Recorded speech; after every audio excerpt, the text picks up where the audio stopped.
ভাই, আপনাদের কোনো চিন্তা নাই। আপনারা ঘুম থেকে ওঠার আগেই আমি মিস্ত্রিটাকে গাড়ি সারিয়ে নিয়েছি। তাই নাকি? হ্যাঁ ভাই। আপনারা অনেক ভালো মানুষ। আপনাদেরকে যে কিভাবে ধন্যবাদ জানাবো আমি ভেবেই পাচ্ছি না। আপনাদের মতন মানুষ যে আমাদের এই গরিব বাড়িতে থাকলেন, এতেই আমি খুশি। বোন, এদিকে যদি কখনো আসেন আমাদের বাড়ি অবশ্যই আসবেন। হ্যাঁ হ্যাঁ, আসবে। আমাদের আবার লেট হচ্ছে, আমাদের অনেক দূর যেতে হবে। আমরা এখন আসি।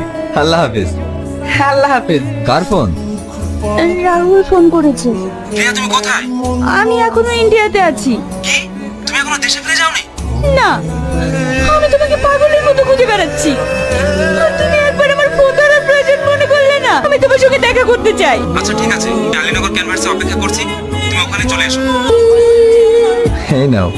আমি আসছি। হ্যাঁ, তোমাকে আর কোনো ক্ষমতা আমার নেই, কারণ তুমি তো অন্যের। তবে একটা সত্যি কথা বলবো, এই কটা দিন তোমার সঙ্গে থেকে সত্যি